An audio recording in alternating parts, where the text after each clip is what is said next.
Hey everyone, Tony Winston here, and welcome back to my channel, Jazz Piano College. But of course, this video about the diminished scale and other things will apply to any improvising instrument, which is really all instruments. So I'm using this book today, and this is a really great book by Jerry Coker called The Elements of the Jazz Language for the Developing Improviser. And really, if you're an improviser, you are a developing improviser because you're always learning new things and developing your craft. So the chapter I'm going to cover is chapter 3, and it's called the 7-3 resolution. Now, the reason I put diminished scale up in the title is because if I put up there 7-3 resolution, nobody's going to watch the video. So I will use the diminished scale, but what this video is about is the 7-3 resolution. And real quickly, what that is suppose you have a 7th chord, like D minor 7th, and here's the 7th, and you're going to a G 7th. Very common progression, obviously. The 7th will resolve to the 3rd of G7. D minor 7th, the 7th resolves to the 3rd. And then you could take the 7th of that chord and resolve it to the 3rd here. So not only if the 2 can resolve to the 5 chord, the 2 chord, the 5 chord, but the 5 chord can resolve to the 1 chord by using the 7th degree of the 1st chord and going to the 3rd degree of the 2nd chord. 7th degree of D minor 7th to the 3rd degree of G 7th, and the 7th of G 7th resolving to the 3rd of C major 7th. Now, there's some good exercises in here, and there's also a lot of examples from recorded solos, and at one point, he says, numbers can be convincing, statistics, in other words, and says that Charlie Parker used 15 7-3 resolutions in 2 courses on confirmation, and Sonny Rollins used 31 7-3 resolutions in 5 choruses. I guess that's on Eternal Triangle. A couple of the exercises here, and I have one where I use the diminished scale as well. So first one is like this, 2, 3, and then, you're going around the cycle of fifths, 7th to the 3rd, okay? And you would continue these through the cycle. And, if you keep going like this, you only really get half of them. At some point, you've got to switch from, say, C minor up to C sharp and start doing it here. All right, just so you know that. All right, here's the next one. 1, 2.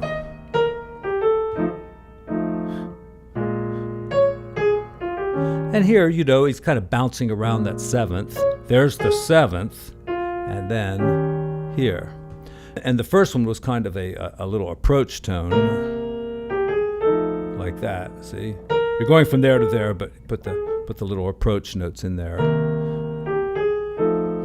And might I point out, and I did a video about this recently, that this is called a chromatic connection. When you are in one scale, and then you're going to another scale, and you connect to that new scale by using a half step.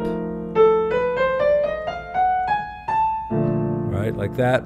So Dorian mode, connecting to the diminished scale, connecting back to a major scale.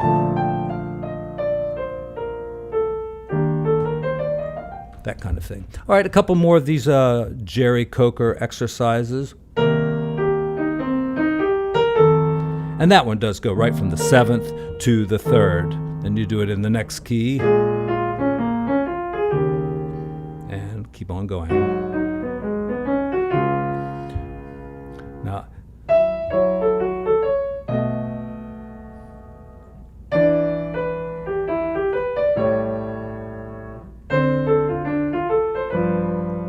and you see, now I've gotten back to C minor here, where I started, but did I do all 12 of them? No, I did not. So what you want to do is, and you get here, instead of going on to C minor, go up a half step or something at some point, and then start doing them again.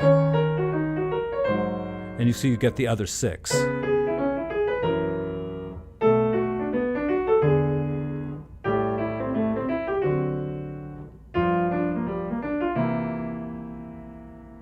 Okay. Oh yes, I said I would do a few of my own here. So this is one I came up with that uses the diminished scale, and it uses a chromatic connection because the 7/3 resolution is a chromatic connection.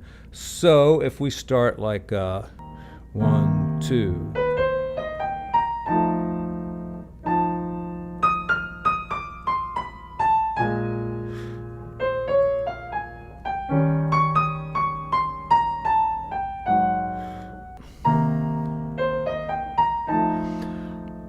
I'm going to F7 here, so I just go up to the 7th here, and then do the diminished scale.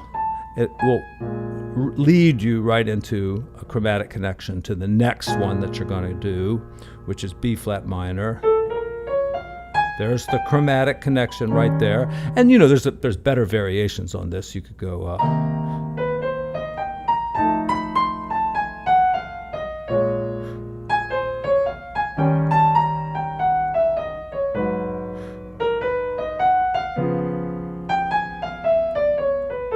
that kind of has a little bit more of a jazzy sound there. Real slowly again. You know, whatever you want to do to get up to the 7th. Like that. And then you're on F. Go right for the flat 5. Back to the 3rd, and then the flat 9. Oh, sorry, the sharp 9, the flat 9, and like that. You know, that uses the coolest notes of the diminished scale. The flat 5, the sharp 9, the flat 9. You know, the other notes in the diminished scale are just the 7th, the 6th, the 5th. Yeah. So they're not quite as cool as what happens in the lower part of the diminished scale. Like that, if you're on a 7th chord. Sorry.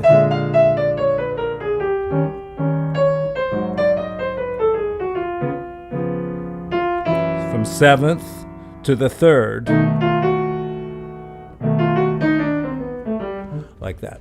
Now, I will be doing more from this book, and there are some play-along tracks. I can't believe I went up to my storage room and found the cassette that came with this thing.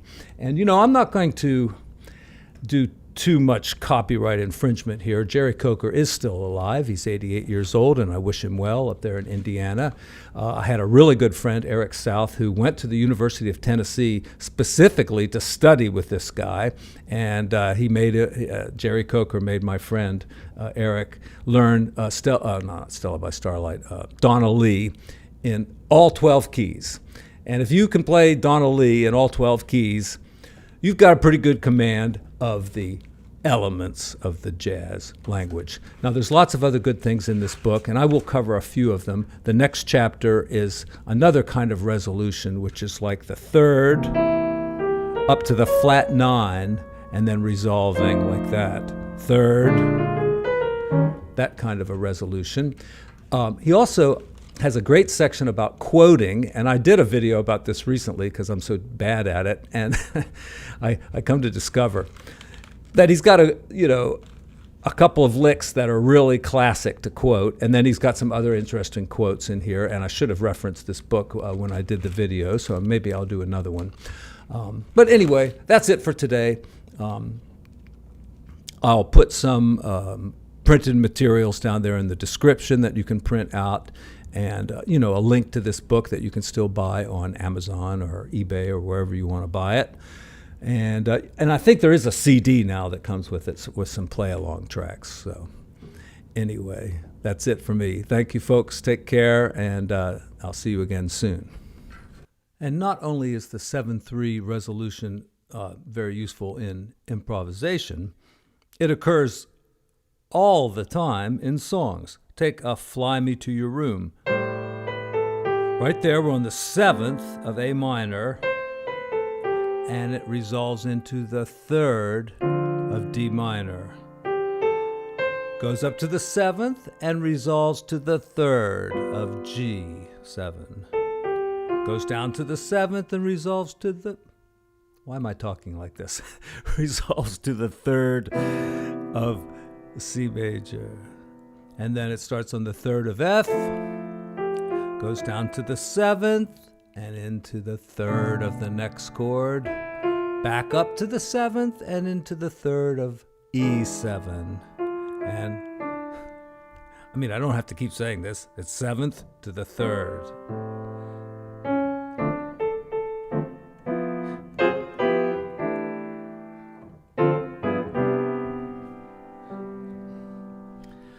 Fly me to the moon, let me play among the stars.